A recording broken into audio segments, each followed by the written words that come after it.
قابل قدر محترم سامعین اور میرے دوستوں بزرگوں،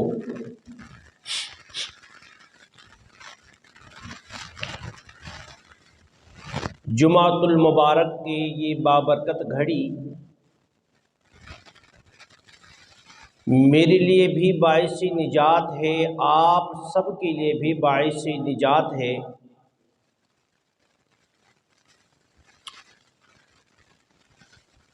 اس لیے ہم اللہ رب العزت کا شکر ادا کرتے ہیں کہ اس کریم رب نے اس پرفتن دور کے اندر کہ ہر ایک بندہ اپنی دنیاوی مصروفیات میں مشغول ہے، اللہ رب العزت کا خاص کرم ہوا کہ ہمیں اپنے گھر کے اندر آنے کی توفیق عطا فرمائی ہے۔ اور پھر جمعۃ المبارک کی فضیلت پر جو احادیث مبارکہ آتے ہیں کہ اس مبارک دین کے اندر کس کس کی مغفرت ہونی ہے اور کس کس کے لیے یہ دین باعث برکت ہے، باعث مغفرت ہے، اس کتاب کے اندر آپ نے اپنا نام لکھوا دیا ہے۔ اور اس مہنگائی کے دور کے اندر کہ بندہ 10 روپے نکالنے سے پہلے سوچتا ہے کہ کیا کروں گا، آپ جمعۃ المبارک کے دن سب سے پہلی مسجد میں آنے کی وجہ سے آپ کو مختلف صدقات خیرات کا بھی ثواب مل گیا۔ جو سب سے پہلی مسجد میں آتا ہے اس کو کتنا ثواب ملتا ہے جمعۃ المبارک والا دن؟ فرمایا کہ ایک فرشتہ مسجد کے دروازے پہ کھڑا ہوتا ہے، اس کے پاس ایک کتاب ہوتا ہے، اس کتاب کے اندر وہ لکھتا ہے کہ جو سب سے پہلے مسجد میں آئے گا نا جمعہ والا دن، اس بندے کو ثواب اتنا ملے گا جتنا کہ یہ ایک اونٹ اللہ کے راستے میں خرچ کرے۔ کیا بھائی قاری صاحب؟ ایک اونٹ کی مالیت جو ہے کم از کم 4-5 لاکھ روپے تو ہوگی۔ تو آپ کی چھوٹی سی محنت کی وجہ سے، چھوٹی سی تڑپ کی وجہ سے کہ چلو جمعۃ المبارک کا دن میں پہلی مسجد میں داخل ہونے والا بن جاؤں تاکہ وہ مرتبہ مجھے حاصل ہو جائے، آپ کو حاصل ہو گئی۔ پھر کرتے کرتے کرتے پھر جناب گائیں، بھینس، گائیں، بکری، مرغی جو آخری میں آتا ہے نا، فرمایا کہ اس کو ثواب، وہ بھی ثواب سے محروم نہیں رہتا جب تک آپ کا خطیب صاحب خطبہ شروع کرنے سے پہلے جو بندہ آخر میں آئے گا اس کو ایک انڈا صدقہ کرنے کا ثواب ملے گا۔ انڈا کوئی معمولی کام نہیں قاری صاحب، اس 2 وقت میں انڈا جو ہے تقریباً میرا کوئی 30 روپے ہے ایک انڈا، 35 روپے، اور دلیل بھائی وہ بھی دیسی انڈا، وہ 50 سے کم میں نہیں ملنا۔ لیکن یوں ہی آپ کا خطیب صاحب خطبہ شروع کر دے نا عربی کی، اب جو فرشتے ہیں وہ بھی اپنے اس کتاب کو بند کرتے ہیں اور وہ بھی اس خطیب کی خطبہ کو سننا شروع کر دیتے ہیں۔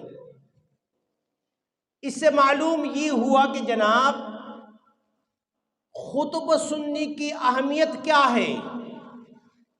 اس کی فضیلت کیا ہے کہ اللہ کا مخلوق، وہ مخلوق جو نورانی مخلوق ہے، جو مکلف نہیں عبادات کا، ان کے اوپر تو کوئی حق نہیں وہ جمعہ پڑھے خطبہ سنے، کوئی نہیں ہے، لیکن پھر وہ بھی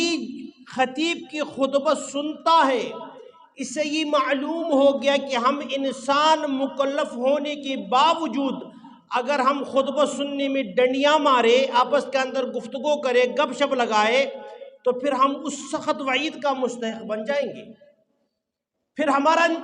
نام ان لوگوں میں شامل ہوگا جن کو جمعۃ المبارک والا دن کوئی مغفرت نہیں ہوتی۔ اس لیے یہ جو وقت ہے جمعۃ المبارک کا، یوں ہی اذان ہو جائے نا، آپ سب کے اوپر یہ لازم ہے کہ اپنے سارے دنیائی معاملات ختم کر دیں۔ دکان ہے، یوں ہی اذان آپ نے سنی، اسی وقت شٹر بند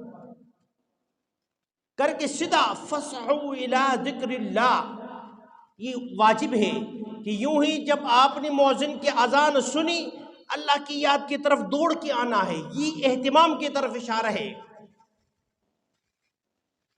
علماء نے لکھا ہے کہ پہلی اذان کے بعد، جمعۃ المبارک کی پہلی اذان کے بعد اگر کہیں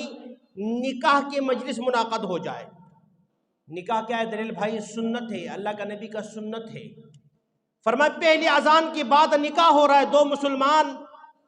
مرد عورت کا، ایک بچے ہے، ان کا نکاح مولوی صاحب پڑھا رہا ہے اور اذان ہو گئی،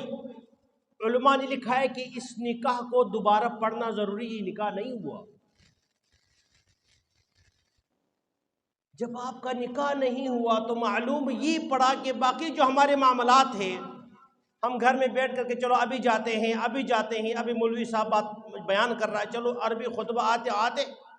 جو ہمارا بیٹھنا ہے نا وہ سارا گناہ کے اندر شامل ہوتا ہے۔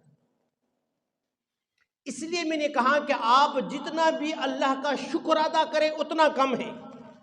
کہ چلو آپ پہلی مرحلے میں اللہ کے گھر کے اندر آ گئے، اور یہ گھر جو ہے یہ بڑا غنی ذات کا گھر ہے، یہ وہ ذات کا گھر ہے جس نے 7 زمین 7 آسمانوں کو بنایا ہے، جو علی کل شیء قدیر ہے، ہر چیز پر قادر ہے۔ جب اس کے گھر پہ کوئی گناہگار سے گناہگار آ جائے، سیاکار آ جائے، باغی آ جائے، حدیث قدسی کا مفہوم ہے، رب فرماتے ہیں کہ اگر کوئی 100 سال کا بڑا گناہگار بھی آ جائے نا ایک دفعہ میرے در پہ، میں ان کی 100 سال کی اس نافرمانی کو نہیں دیکھتا کہ اس بندے نے میرے ساتھ کیا کیا کیا ہے، بلکہ میں ان کی داڑھی کی سفید بالوں کو دیکھ کر کے اس کی بھی مغفرت کرتا ہوں۔